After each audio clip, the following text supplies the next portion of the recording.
আসসালামু আলাইকুম। মোর্শেদ শোভন আমন্ত্রণ জানাচ্ছি এনটিভির মধ্যাহ্নের খবরে।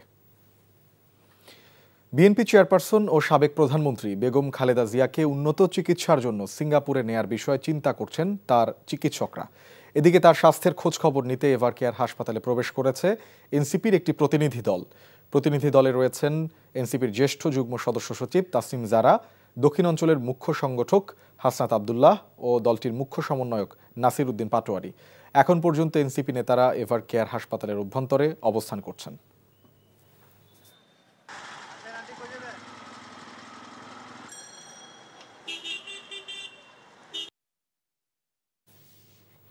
দর্শক, এই মুহূর্তে রাজধানীর এভারকেয়ার হাসপাতালের সামনে থেকে যোগ দিচ্ছেন স্টাফ করেসপন্ডেন্ট ইফতেখার রেজা। ইফতেখার, বেগম খালেদা জিয়ার স্বাস্থ্যের বিষয়ে আসলে চিকিৎসক ও দলীয় নেতারা কি বলেছেন, নতুন কোনো তথ্য আছে কিনা আপনার কাছে?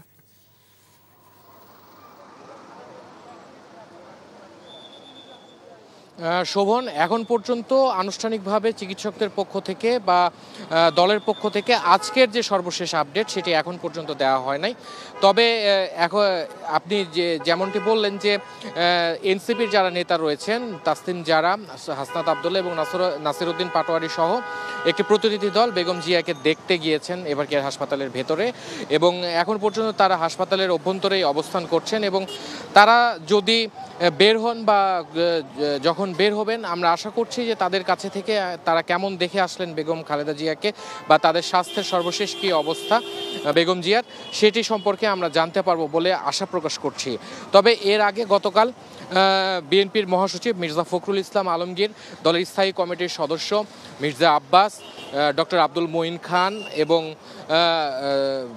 লুৎফুজ্জামান বাবর সহ আরও অন্যান্য নেতা যারা রয়েছেন দলীয় হাইকমান্ডের, তারা মূলত বেগম জিয়াকে দেখতে আসেন এবং তাকে দেখে তার স্বাস্থ্যের সর্বশেষ তথ্য গণমাধ্যমকে জানান। এবং তারা বারবারই বলার চেষ্টা করেছেন যে বেগম জিয়ার এই দেশের এমন রাজনৈতিক পরিস্থিতিতে তার সুস্থ হয়ে ওঠাটা অত্যন্ত জরুরি, দেশের রাজনীতির জন্য, দেশের জন্য এবং দলের জন্য অবশ্যই। এবং আমি আপনাকে জানিয়ে রাখতে চাই, গতকাল অন্তর্বর্তী সরকারের প্রধান উপদেষ্টা ডক্টর মোহাম্মদ ইউনূস বেগম জিয়ার যে বর্তমান শারীরিক অবস্থা, সেই শারীরিক অবস্থা নিয়ে গভীর উদ্বেগ প্রকাশ করেছেন এবং তিনি দেশবাসীর কাছে বেগম জিয়ার পক্ষ থেকে দোয়া চেয়েছেন। এবং গতকাল জুমাবার, শুক্রবারে দেশের বিভিন্ন মসজিদে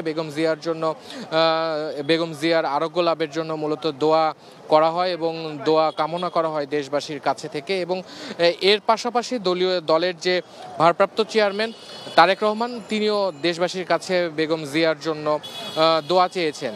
এবং আমি আপনাকে জানিয়ে রাখতে চাই, বেগম জিয়া মূলত কিডনি, ডায়াবেটিক, লিভার এবং আর্থ্রাইটিস সহ বিভিন্ন জটিল রোগে আক্রান্ত হয়েছেন। এবং সর্বশেষ 23 নভেম্বর তিনি তার স্বাস্থ্যের অবনতি খেয়াল করলে তাকে এভারকেয়ার হাসপাতালে ভর্তি করা হয় এবং তিনি মূলত শ্বাসকষ্ট নিয়েই এই এভারকেয়ার হাসপাতালে ভর্তি হয়েছিলেন এবং এখন পর্যন্ত তিনি চিকিৎসাধীন অবস্থায় রয়েছেন। তবে চিকিৎসকদের পরামর্শ অনুযায়ী আমরা যতটুকু জানতে পেরেছি দলীয় সূত্র মোতাবেক, যে তার স্বাস্থ্য যদি কিছুটা ভালো হয় বা উন্নতির দিকে যায় তাহলে দেশের বাইরেও তাকে নেওয়া হতে পারে চিকিৎসার জন্য। তবে এখন পর্যন্ত সে বিষয়টি এখনও নিশ্চিত না। এবং আমি আপনাকে জানিয়ে রাখতে চাই যে শুধুমাত্র অন্তর্বর্তী সরকারের যে প্রধান উপদেষ্টা তিনি নয়, তার পাশাপাশি অন্যান্য উপদেষ্টা সহ দেশের যে রাজনৈতিক যে ব্যক্তিবর্গ যারা রয়েছেন, যারা দল মত নির্বিশেষে বিভিন্ন রাজনৈতিক দলের, তারা মূলত বেগম জিয়ার আরোগ্য কামনা করেছেন মূলত দেশের স্বার্থে, দলের স্বার্থে। এবং তিনি বর্তমানে বাংলাদেশের রাজনৈতিক অভিভাবক হিসেবেই তার আরোগ্য কামনা করেছেন। এবং আপনাকে আমি জানিয়ে রাখতে চাই যে বেগম জিয়ার যে এখন পর্যন্ত যে শারীরিক অবস্থা, সেই শারীরিক অবস্থা সংকটাপন্ন হলেও এখন পর্যন্ত স্থিতিশীল রয়েছে।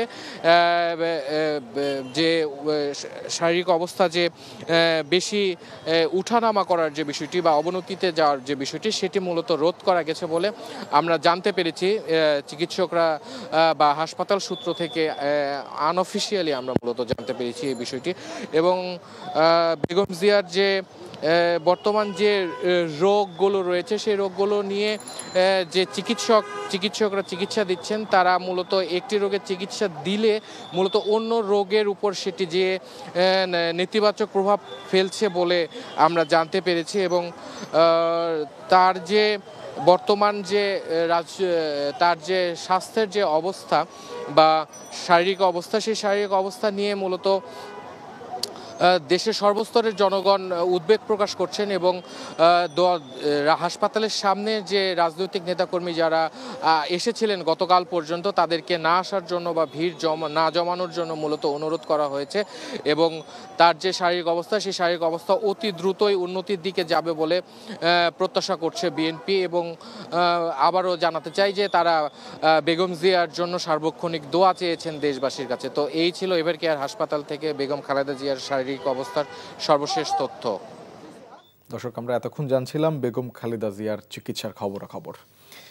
বিএনপি চেয়ারপারসন ও সাবেক প্রধানমন্ত্রী বেগম খালেদা জিয়ার জ্ঞান থাকলেও তার শারীরিক অবস্থার তেমন উন্নতি হয়নি বলে জানিয়েছেন স্থায়ী কমিটির সদস্য মির্জা আব্বাস। আর ডক্টর মঈন খান জানান, বেগম জিয়াকে নিবিড় তত্ত্বাবধানে রেখে প্রয়োজনীয় চিকিৎসা দেয়া হচ্ছে। শুক্রবার রাতে বেগম খালেদা জিয়ার শারীরিক অবস্থার অবনতির খবরে এভারকেয়ার হাসপাতালে ছুটে যান বিএনপির শীর্ষস্থানীয় নেতারা। হাসপাতালে দেখতে গিয়েছিলেন আইন উপদেষ্টাও। রিপোর্ট করেছেন ফাহাদ মোহাম্মদ।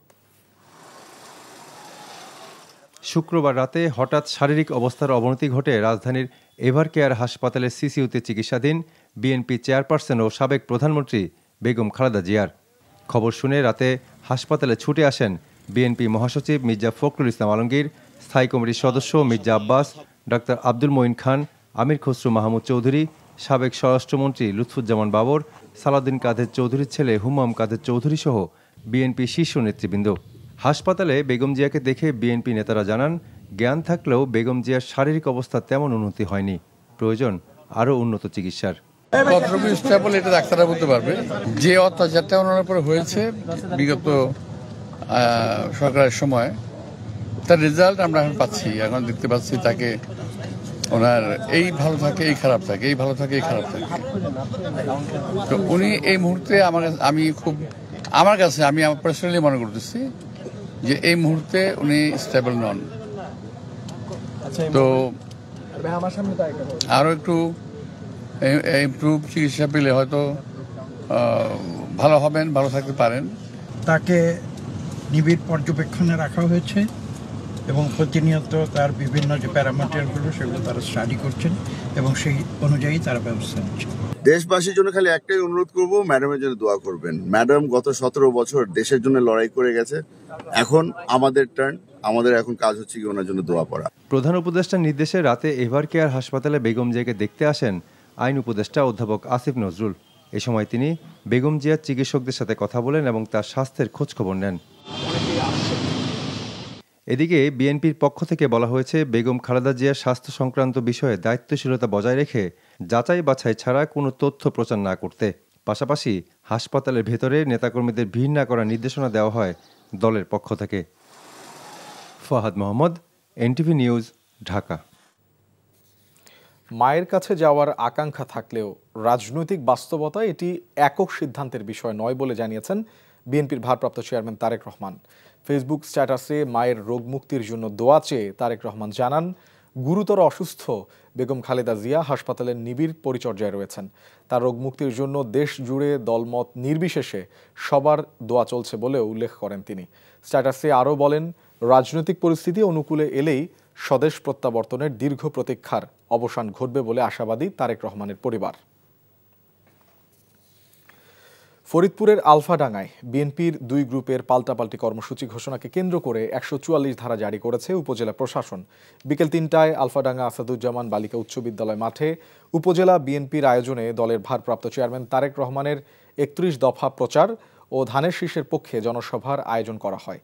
এদিকে বোয়ালমারী উপজেলা বিএনপির সহসভাপতি শামসুদ্দিন মিয়া ঝুনু গ্রুপের নেতৃত্বদানকারী এস.এম. খসবুর রহমান খোকনের নেতৃত্বাধীন গ্রুপ গত 7 নভেম্বর বিপ্লব ও সংহতি দিবসে তাদের উপরে হামলা ও নবগঠিত বিএনপি কমিটির বাতিলের প্রতিবাদে একই সময়ে একই স্থানে প্রতিবাদ সমাবেশের আয়োজন করে।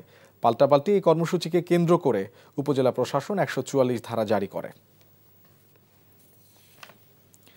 ডিসেম্বরের দ্বিতীয় সপ্তাহে নির্বাচনের তফসিল ঘোষণার কথা জানিয়েছেন প্রধান নির্বাচন কমিশনার এম নাসির উদ্দিন। সকালে রাজধানীর শেরেবাংলা নগর সরকারি বালিকা উচ্চ বিদ্যালয়ে মক ভোটিং পরিদর্শনে এসে কথা জানিয়ে তিনি বলেন, ভোট আয়োজনে সব ধরনের প্রস্তুতি নিচ্ছে কমিশন। সিইসি বলেন, দেশের আইনশৃঙ্খলা পরিস্থিতি কখনোই পুরোপুরি ভালো ছিল না, তবে সার্বিকভাবে ভোটের সুষ্ঠু পরিবেশ নিশ্চিত করতে চায় ইসি। গণভোট নিয়ে এখনও প্রচার শুরু হয়নি জানিয়ে সিইসি বলেন, সরকার ও ইসি গণভোট নিয়ে ব্যাপক প্রচার চালাবে। সকাল 8টায় রাজধানীর শেরেবাংলা নগর সরকারি বালিকা উচ্চ বিদ্যালয়ে মক ভোটিং কার্যক্রম শুরু হয়, চলে দুপুর 12টা পর্যন্ত। দুটি ব্যালটে এই ভোট অনুষ্ঠিত হয়। সাদা কালো রঙের ব্যালটে জাতীয় নির্বাচনের ভোট দেয় ভোটাররা, আর গোলাপি রঙের ব্যালটে দেয় গণভোট। ভোটারদের মধ্যে দেখা গেছে মিশ্র প্রতিক্রিয়া। কেউ বলছে কোনো ধরনের বিড়ম্বনা ছাড়াই ভোট দিচ্ছে তারা, আবার অনেকেই বলছে গণভোট নিয়ে কিছুই জানে না তারা, তবে দুটি ভোট দিতে গড়ে সর্বোচ্চ 1 মিনিট সময় লাগে। অতীতে রাজনৈতিক প্রভাবেই সংকটে পড়েছে ব্যাংক খাত। ভবিষ্যতে রাজনৈতিক হস্তক্ষেপ বন্ধ করে বাংলাদেশ ব্যাংককে স্বায়ত্তশাসন নিশ্চিত করা প্রয়োজন বলে মনে করেন কেন্দ্রীয় bank governor doctor Ahsan H Mansur. সকালে হোটেল সোনারগাঁওয়ে বাংলাদেশ অর্থনৈতিক সম্মেলনে তিনি একথা বলেন। সুশাসনের কারণেই ইসলামী ব্যাংক ঘুরে দাঁড়িয়েছে বলে দাবি করেন তিনি। ব্যাংকটি 10,000 কোটি টাকা ঋণ সরকারকে ফিরিয়ে দিয়েছে বলেও জানান তিনি। বলেন, বাজার স্থিতিশীল করতে প্রয়োজন সরকারের নীতিগত সিদ্ধান্তের পরিবর্তন। রমজানকে কেন্দ্র করে এখনো পর্যন্ত কোনো শঙ্কা নেই আমদানিতে। প্রতিটি পণ্যের আমদানি বেশি হয়েছে বলেও মনে করেন গভর্নর।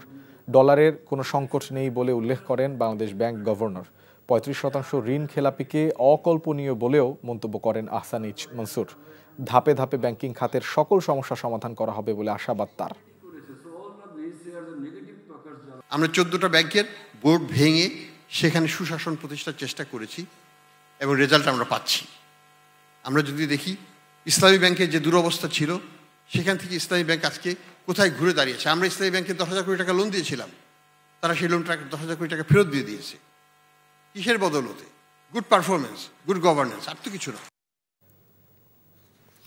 ছোট ছোট ভূমিকম্প হতে পারে বড় কম্পনের পূর্ব লক্ষণ, এমন মত দিয়ে ভূতত্ত্ববিদ ও বুয়েট বিশেষজ্ঞরা বলছেন, এখনই সর্বাত্মক প্রস্তুতি নেওয়া জরুরি। হাসান মাহমুদের ধারাবাহিকের দ্বিতীয় পর্ব আজ। বাংলাদেশের অভ্যন্তরে অন্যতম শক্তিশালী ভূমিকম্প হয় 1822 ও 1818 সালে। এই ভূমিকম্পের মাত্রা সিলেটে হয়েছিল 7.5 আর শ্রীমঙ্গলে হয়েছিল 7.6 মাত্রা। গেল 120 থেকে 125 বছরে মাঝারি ও বড় মাত্রার প্রায় শতাধিক ভূকম্পন অনুভূত হয়েছে। তবে এসবের মধ্যে 7 বা তার চেয়ে বড় মাত্রার ভূমিকম্পের সংখ্যা খুব বেশি নয়। দুটাই নয়, কারণ 500 বছর পর হলে আপনি বড় ভয়াবহ। হ্যাঁ, কারণ আপনি একটু আগে আপনি বলছিলাম যে 7 ম্যাগনিটিউড মোটামুটি 100 থেকে 150 বছর পর আসে। 8-এর উপরে হয়ে গেলে সেটা 250 থেকে 300 বছর, আর 9 হলে আপনাকে টাইমটা আরও বেশি। আমরা 500 ইয়ার্স মানে 7 আমাদের 1930 সালে হচ্ছে, 1885 সালে হচ্ছে, 1908 হচ্ছে। তার মানে ওইটা যদি আমি বলি 100 বছর থেকে 150 বছর, সেই সাইকেলটা আমরা পড়ে গেছি। ভূতাত্ত্বিক কাঠামো অনুযায়ী বাংলাদেশ 3টি টেকটনিক প্লেটের সংযোগস্থলে অবস্থিত। উত্তরে তিব্বত প্লেট, পূর্বে বার্মা সাবপ্লেট এবং পশ্চিমে ইন্ডিয়ান প্লেট। এগুলোর বিস্তৃতি 3,500 কিলোমিটার। দেশের ভেতর দিয়ে যাওয়া ইন্ডিয়ান বার্মা টেকটনিক প্লেটে গেল 100 বছরেও কোনো বড় ভূমিকম্প হয়নি। তাই এই প্লেটে জমেছে দীর্ঘদিনের সঞ্চিত শক্তি। ঐতিহাসিক যে ভূমিকম্পগুলো সংঘটিত হয়েছে সেটা যদি আমরা বিশ্লেষণ করি, তাহলে দেখা যাবে যে আমাদের এই সিলেট থেকে কক্সবাজার এই অঞ্চলগুলোতে 1000-2000 বছর হচ্ছে ভূমিকম্পের ফিরে আসার সময়কাল। এখানে যে পরিমাণ শক্তি জমা হয়েছে তাতে 8 মাত্রার অধিক পরিমাণ ভূমিকম্প যে কোনো সময় সংঘটিত হতে পারে। তো এখন ভূমিকম্পের ঝুঁকির দিক দিয়ে বাংলাদেশ অন্যতম স্থানে রয়েছে। ছোট ছোট ভূমিকম্পগুলা এটা পূর্ব লক্ষণ, যেটা হচ্ছে ফোর শক আমরা বলে থাকি, তারপরে মেইন শক, তারপরে হচ্ছে আফটার শক। ইতিহাস ঘেটে জানা যায় 1762 সালে মিয়ানমার থেকে টেকনাফ পর্যন্ত প্রায় 400 কিলোমিটারের যে ফল্ট লাইন, তাতে 8.5 মাত্রার শক্তিশালী ভূমিকম্প হয়েছিল, যার ফলে সেন্ট মার্টিন দ্বীপ 3 মিটার উপরে উঠে আসে। গবেষকরা বলছেন, সাম্প্রতিককালে যে ভূমিকম্প হচ্ছে ছোটোখাটো, তা বড় ভূমিকম্পেরই বার্তা দিচ্ছে। Hasan Mahmud, NTV news, Dhaka. ভোলায় ফসলি জমি দখল করে ইটভাটা নির্মাণ ও মাটি কেটে নেওয়ার অভিযোগ উঠেছে প্রভাবশালী মালিকদের বিরুদ্ধে। শুধু তাই নয়, কয়লার পরিবর্তে খরচ কম আর সহজে পাওয়া যায় বলে পোড়ানো হচ্ছে মাটি। ইটভাটার কালো ধোঁয়ার সাথে মিশে যায় সাধারণ মানুষের আর্তনাদ। নামমাত্র অভিযান আর জরিমানা করেই দায়িত্ব শেষ করেছে জেলা প্রশাসন আর পরিবেশ অধিদপ্তর। ভোলা থেকে আফজাল হোসেনের পাঠানো রিপোর্ট। 3.5 গাড়ি জমিন কিনে আমি আইতে চাইছি, আমার 1 ঘন্টা জমিন নাই রে বাবা, আমি কইতাম। এই নারীর বুক ফাটা আর্তনাদ বলে দিচ্ছে লোকালয়ে গড়ে ওঠা অবৈধ ইটভাটার মালিকদের দ্বারা কতটা নির্যাতিত হয়েছেন তিনি। এদের আর্তনাদ যেন মিশে যায় ইট পোড়া কালো ধোঁয়ার সাথে। দ্বীপজেলা ভোলার চারপাশটায় মেঘনা ও তেঁতুলিয়া নদী বেষ্টিত।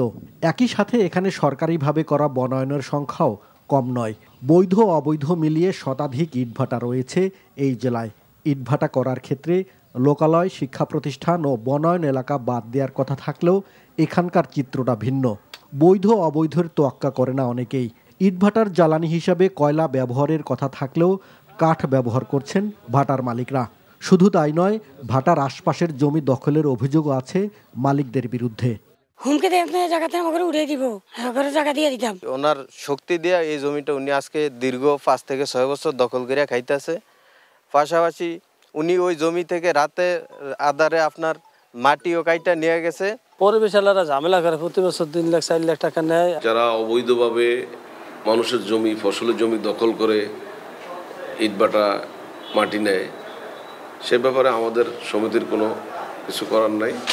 অবৈধ ইটভাটার বিরুদ্ধে ব্যবস্থা নেওয়ার কথা জানিয়েছে পরিবেশ অধিদপ্তর ও জেলা প্রশাসনের কর্মকর্তারা। কৃষি জমি আমাদেরকে রক্ষা করতেই হবে খাদ্যের স্বয়ংসম্পূর্ণতার জন্য।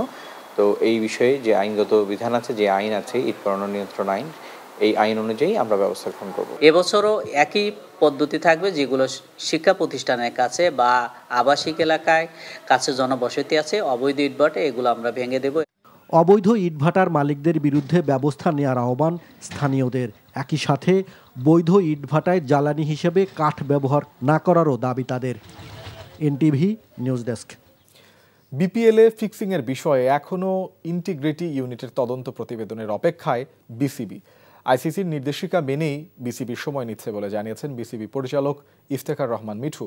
চূড়ান্ত প্রতিবেদন আসলে সেই অনুযায়ী পূর্ণাঙ্গ খেলোয়াড় তালিকা তৈরি করা হবে জানিয়েছেন তিনি। এছাড়াও এ ও বি ক্যাটাগরি থেকে অন্তত 2 জন ক্রিকেটার নেয়া বাধ্যতামূলক করেছে বিসিবি। নিলয় মজুমদারের রিপোর্ট।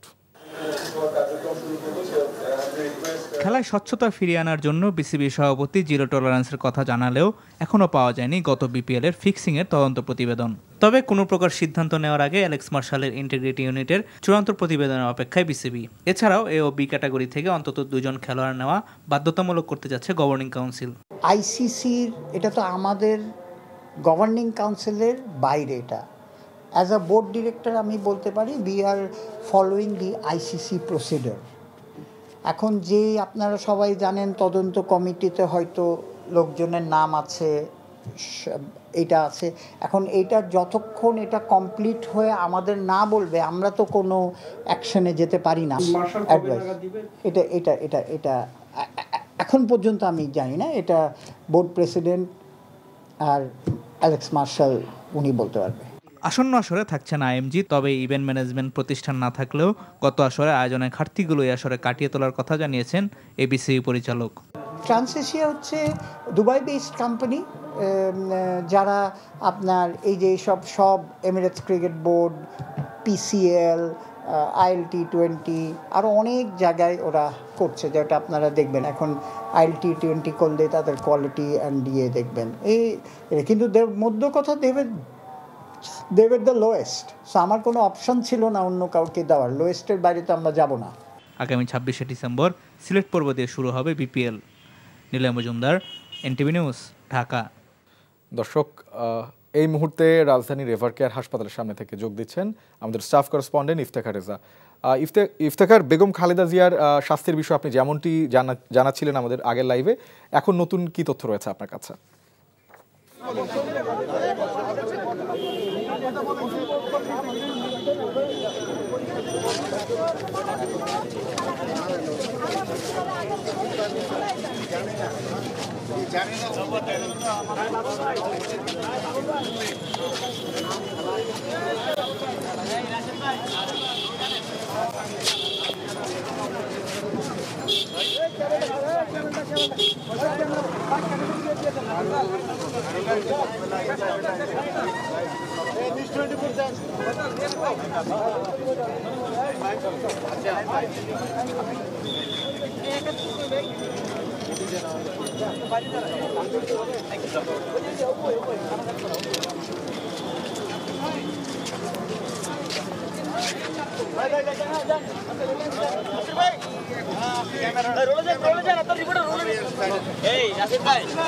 ক্যামেরাটা নিয়ে আসেন, ট্রাইপডটা থাকুক, শুধু ক্যামেরাটা নেন।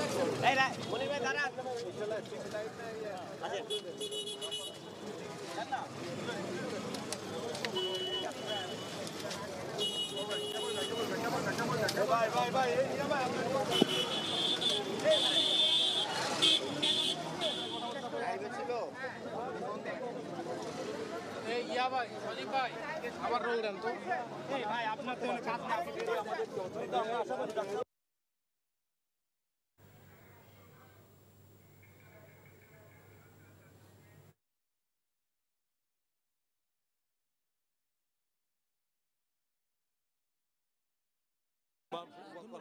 যেমনটা দেখছেন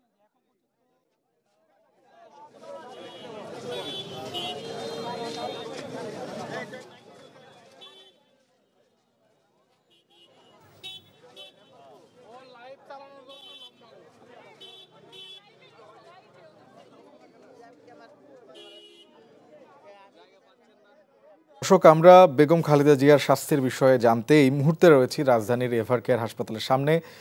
আমাদের স্টাফ রিপোর্টার ইফতেখার রেজা চেষ্টা করছেন খালেদা জিয়ার স্বাস্থ্যের সবশেষ অবস্থা সম্পর্কে আমাদের জানাতে, এবং এই মুহূর্তে এনসিপি নেতারা সেখানে খালেদা জিয়ার সাথে দেখা করে এই মুহূর্তে এভারকেয়ার হাসপাতাল থেকে বের হয়েছেন। আমরা চেষ্টা করছি আপনাদেরকে সবশেষ অবস্থা সম্পর্কে জানাতে।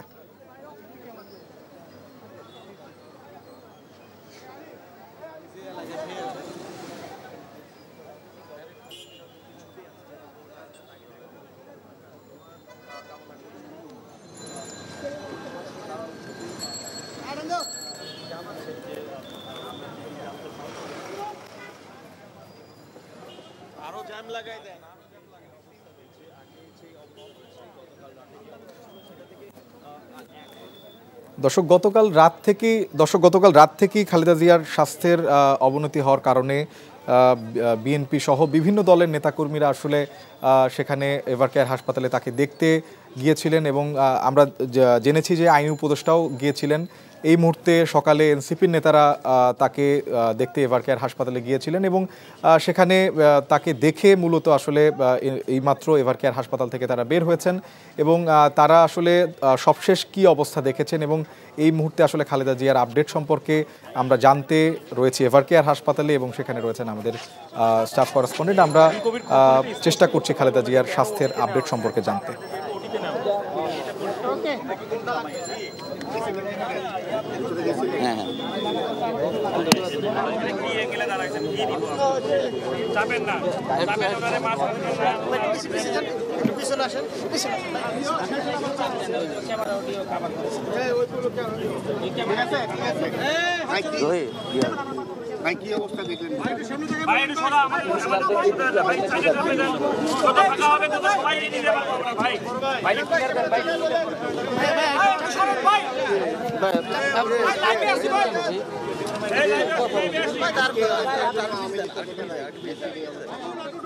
আজকে এই অবস্থার জন্য আমলিক তো অবশ্যই দায়ী, কারণ গত 16 বছর আমরা এই ম্যাডামের চিকিৎসার জন্য অনেক শত শত মানববন্ধন করেছি, সভা সমাবেশ করেছি। এই মানববন্ধন করতে গিয়ে আমাদের নেতাকর্মীরাও গুম হয়েছে, খুন হয়েছে, এবং অনেকে আন্দোলন মানববন্ধন সকালবেলা প্রেস ক্লাবে দেখেছেন। আমরা এই ম্যাডামের অসুস্থতার জন্য আমরা দীর্ঘদিন 2 মাস যাবৎ লাগাতার কর্মসূচি ঘোষণা করেছিলাম, তারপর এই স্বৈরাচারী সরকার যে স্বৈরাচারী সরকার দেশ থেকে বিতাড়িত হয়েছে কোনোভাবেই তার দর্শক যেটি এখন পর্যন্ত বিএনপির পক্ষ থেকে বিএনপি নেতা খায়রুল কবির খোকন জানিয়েছেন যে তিনিও হাসপাতালের ভেতর থেকে দেখে এসেছেন বেগম খালেদা জিয়াকে। তিনি জানিয়েছিলেন যে চিকিৎসক যারা রয়েছেন তারা জানিয়েছেন যে বেগম জিয়ার যে শারীরিক পরিস্থিতি সেটি এখনও সংকটাপন্ন হলেও স্থিতিশীল অবস্থায় রয়েছে এবং তার চিকিৎসা বা পর্যবেক্ষণ এখনও চলছে এবং আরও কিছু পরীক্ষা নিরীক্ষার জন্য তাকে নেওয়া হয়েছে এবং এই পরীক্ষা নিরীক্ষার যে সর্বশেষ তথ্য সেটি হয়তো সময় গড়ানোর সাথে সাথে আমরা জানতে পারবো এবং তিনি যেটি জানিয়েছেন যে দেশবাসীর কাছে মূলত প্রত্যেকে দোয়া চাচ্ছেন এবং এর আগে গণমাধ্যমে কথা বলেন এনসিপির যে জ্যেষ্ঠ সদস্য সচিব যুগ্ম সদস্য সচিব তাসনিম জারা, তিনিও একই কথাই বলেছেন যে বেগম জিয়ার অবস্থা সংকটাপন্ন হলেও তিনি স্থিতিশীল অবস্থায় রয়েছেন এবং দেশবাসীর কাছে তারাও দোয়া চেয়েছেন এবং এনসিপির যে বক্তব্য সেটি মূলত দল মত রাজনৈতিক আদর্শ সব কিছুর ঊর্ধ্বে গিয়ে বেগম জিয়ার স্থান। বেগম জিয়া হচ্ছেন বাংলাদেশের বর্তমানে রাজনীতির যে অভিভাবক সেই জায়গা থেকে এবং তার যে 17.5 বছরের যে লড়াই এবং এর পূর্ববর্তী সময়গুলোতে এরশাদ বা স্বৈরাচার এরশাদ পতনের যে লড়াই সেই লড়াইয়ে তার অবদানের কথা চিন্তা করেই মূলত তিনি তারা সেই সম্মানের জায়গা থেকে তাকে সম্মান জানাচ্ছেন এবং বর্তমান রাজনৈতিক পরিস্থিতি এবং গণতন্ত্র পুনরুদ্ধারের যে পরিস্থিতি বা গণ অভ্যুত্থান পরবর্তী সময়ে যে গণতন্ত্র পুনঃপ্রতিষ্ঠার যে প্রচেষ্টা সেই প্রচেষ্টার অংশ হিসেবে বা সেই প্রচেষ্টা তিনি যাতে দেখে যেতে পারেন বাংলাদেশে পুনরায় পুনঃপ্রতিষ্ঠিত হয়েছে সেই কামনা করেছেন এনসিপির নেতারা এবং আমি আপনাদের জানিয়ে রাখতে চাই যে চিকিৎসকরা মূলত আরও কিছু সময় নেবেন এবং তাকে আরও পর্যবেক্ষণে রাখবেন এবং আরও যা প্রয়োজনীয় পরীক্ষা নিরীক্ষা যেসব রয়েছে সেগুলো মূলত পর্যায়ক্রমে করা হবে এবং তিনি নিবিড় পরিচর্যাতেই থাকবেন বলে এখন পর্যন্ত আমরা জানতে পেরেছি এবং বিএনপি যারা নেতা রয়েছেন তারা গণমাধ্যমে তারাও কথা বলেছেন। তারা মূলত জানিয়েছেন যে বিগত ফ্যাসিস্ট আওয়ামী সরকারের আমলে যদি তিনি যদি সঠিক চিকিৎসা পেতেন বা তিনি যদি সময় মতো দেশের বাইরে গিয়ে চিকিৎসা পাওয়ার যে বিষয়টি সেই বিষয়টি যদি নিশ্চিত করা যেত সেই সময়টিতে তাহলে বেগম জিয়ার এই বর্তমানে যে ক্রিটিক্যাল বা সংকটাপন্ন অবস্থা সেই অবস্থাটি হয়তো তৈরি হতো না বলে তারা আশা প্রকাশ করছেন বা মত প্রকাশ করছেন এবং বর্তমান সরকারের যে প্রধান উপদেষ্টা অন্তর্বর্তীকালীন সরকারের প্রধান উপদেষ্টা ডক্টর মোহাম্মদ ইউনূস বেগম জিয়ার যে শারীরিক বর্তমান অবস্থা সেই অবস্থা নিয়ে গতকাল গভীর উদ্বেগ জানিয়েছেন এবং দেশবাসীর কাছে দোয়া চেয়েছেন এবং সারা দেশে যে মসজিদ রয়েছে জুমা নামাজের পর বেগম জিয়ার জন্য বা তার যে শারীরিক অবস্থা সেই শারীরিক অবস্থার থেকে উন্নতির জন্য মূলত তার